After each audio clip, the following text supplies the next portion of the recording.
बिस्मिल्लाहिर्रहमानिर्रहीम। अस्सलाम वालेकुम। मैं हूँ नादिया और आप मुझे देख रहे हैं नादिया फूड मैजिक किचन। तो कैसे हैं मेरे प्यारे प्यारे व्यूवर्स? उम्मीद है कि सर्दियों को खूब इंजॉय कर रहे होंगे। तो जो आज की रेसिपी मैं आपके लिए लेकर आई हूँ ना, वो बहुत ही डिलीशियस और घरों में बहुत ज़्यादा बनाए जाने वाली और पसंद की जाने वाली और ख़ास तौर पर ईद पर बनाई जाने वाली रेसिपी है। तो आज की जो रेसिपी मैं आपके साथ शेयर करने जा रही हूँ वो है चिकन कोफ्ता रेसिपी। बीफ और मटन के जो कोफ्ते हैं वो तो हम ईद वगैरह पे बनाते हैं, लेकिन आज हम बनाएंगे चिकन के कोफ्ते जो कि बच्चे बहुत पसंद करते हैं। तो इसके लिए मैंने देखें ये चिकन का कीमा लिया है। इसे मैंने और अच्छी तरह से चॉपर में डाल के और अच्छी तरह ब्रीक कर लिया था।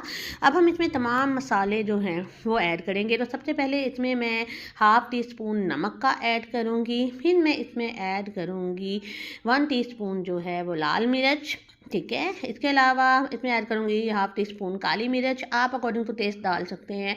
इसमें मैं 1 टीस्पून भरकर सूखा धनिया पाउडर डालूँगी। उसके अलावा इसमें जाएगी हाफ़ टी स्पून हल्दी पाउडर। उसके अलावा हम इसमें ऐड करेंगे हाफ़ टी स्पून भुना हुआ ज़ीरा, और इसके अलावा हम इसमें ऐड करेंगे कश्मीरी लाल मिर्च जो है ना, थोड़ा सा कलर लाने के लिए हम इसमें तकरीबन हाफ़ टी स्पून कश्मीरी लाल मिर्च ऐड करेंगे। उसके अलावा अदरक लहसुन का पेस्ट ऐड करेंगे 2 टेबल स्पून भरकर। आप चाहें तो पाउडर भी इस्तेमाल कर सकते हैं। इसके अलावा इसमें 2 टेबल स्पून जो है वो बेसन ऐड किया है ताकि इसकी बाइंडिंग के लिए, और इसमें मैंने 1 टेबल स्पून चावलों का आटा ऐड किया है। इससे बहुत ही प्यारा टेक्सचर खुशबू आती है। इसके अलावा इसमें कुछ मैंने जो है वो कोकोनट पाउडर ऐड किया है 1 टेबल स्पून काजू पाउडर ऐड किया है, और 1 टेबल स्पून ही इसमें मैं बादाम का पाउडर मैंने बनाया हुआ है उसको ऐड करूँगी। ये आप ऑप्शनल है, ना भी डालें तो ये नहीं कि कोफ्ते नहीं बनते, बहुत अच्छे बनते हैं, लेकिन इनसे है एक क्रिस्पी सा बड़ा मज़ेदार सा टेस्ट आता है। उसके अलावा इसमें मैं ऐड करूँगी 1 टेबल स्पून हरी मिर्च है, मैंने काटी हुई है, ब्रीक काटनी है आपने, क्योंकि हम इसे चॉप नहीं कर रहे। और इसमें जो है वो थोड़ा सा हरा धनिया हम ऐड करेंगे। इन तमाम चीज़ों को ऐड करके हम अच्छी तरह से इनको मिक्स कर लेंगे। जितना अच्छा आप इनको मिक्स करेंगे उतनी ही अच्छी जो है इनकी बाइंडिंग होगी और उतना ही अच्छा इनका टेस्ट होगा। तो आप इनको हाथ से या स्पून से जितने भी चाहें अच्छी तरह से आप इसको मिक्स कर लें। ये देखें यहाँ पे तमाम मसाले अच्छी तरह से मिक्स हो चुके हैं, हमारा मिक्सचर बिल्कुल तैयार है। तो चले आए हम इसे जो है वो कोफ्तों की शेप देते हैं। तो कोफ्तों की शेप देने के लिए मैंने ऑयल लिया है, थोड़ा सा ऑयल से मैं अपने हाथों को ग्रीस करूँगी। मैं हमेशा आपको यही बताती होती हूँ कि जब कभी भी आप इस तरह से बाइंडिंग वाली कोई चीज़ बनाएं तो आप हाथों को ग्रीस कर लिया करें। ये बहुत अच्छी टेक्निक है। अब इसे आप गोल शक्ल दे लें, अच्छी तरह से कोफ्ता की शक्ल दे लें, और इसी तरह मैं ये देखें तमाम कोफ्ते बनाऊँगी और आपको मैं दिखाती हूँ। तो देखें ये तमाम कोफ्ते जो हैं यहाँ पर बनकर अच्छी तरह से तैयार हो चुके हैं। अब हम जो है इनको फ्राई करेंगे। फ्राई करने के लिए एज़ यूजुअल मैंने ऑयल लिया है। पहले मैंने इसको हाई फ्लेम पे जो है वो गर्म किया था, अब इसको लो फ्लेम पे करके इसमें मैं कोफ्ते ऐड कर दूंगी ताकि हमारे कोफ्ते जो है वो जल ना जाएं। तो इन बातों का ख्याल रखेंगे तो अच्छी अच्छी रेसिपी जो है वो बनेगी ना। तो अच्छी अच्छी डिशेज बनाने के लिए छोटी छोटी बातों का ख्याल रखना बहुत ज़रूरी होता है। अब देखें थोड़ी देर बाद मैंने इनकी साइड जो है वो इस तरह से टर्न कर दूंगी।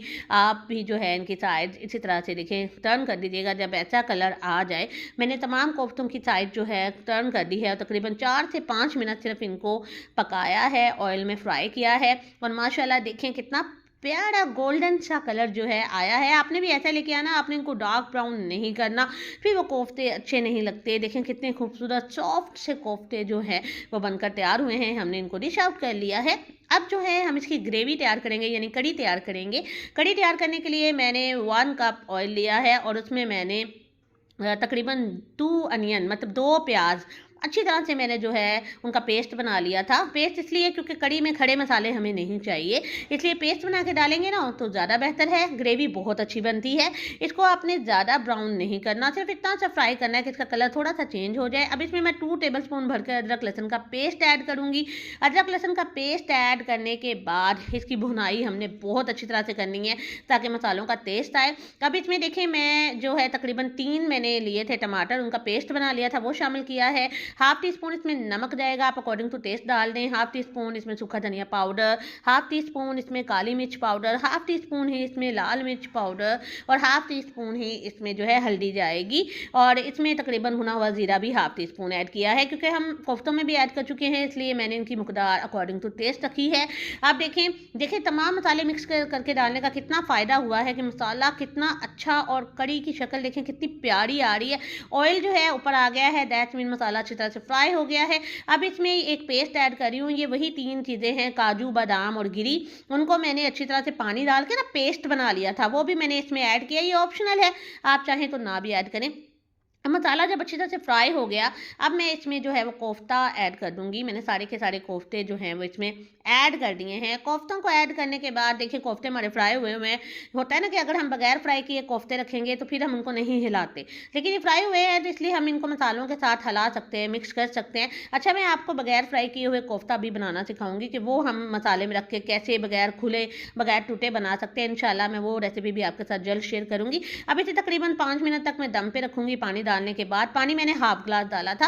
आप चाहे तो जितनी कड़ी आप बनाना चाहें, मैं ज़्यादा ग्रेवी नहीं बनाना चाह रही थी, सिर्फ ग्रेवी सी रखना चाह रही थी, कड़ी बनाना चाह रही थी, शोरबा नहीं बना रही थी, इसलिए मैंने सिर्फ हाफ ग्लास पानी भरकर डाला है। अब इसमें मैंने ऐड किया है थोड़ा सा क्रीम मैंने इसलिए ऐड किया है ताकि इसका जो टेस्ट है ना वो थोड़ा सा और इन्हेंस हो जाए। क्रीम मुझे बहुत पसंद है, आप चाहें तो ना भी ऐड करें, आप चाहें तो दही ऐड कर सकते हैं। मैंने इसमें दही इसलिए ऐड नहीं किया क्योंकि मैंने टमाटर थोड़े से ज़्यादा डाले हुए थे। तो देखिए क्रीम डालने के बाद जो ऑयल है वो ऊपर आ गया है, कड़ी पककर तैयार हो चुकी है। माशाल्लाह माशाल्लाह, अल्लाह ताला की कुदरत है दोस्तों। देखें कितनी प्यारी प्यारी डिशेस से अल्लाह ताला ने हमें नवाजा है। अब हम इसे डिश आउट करते हैं।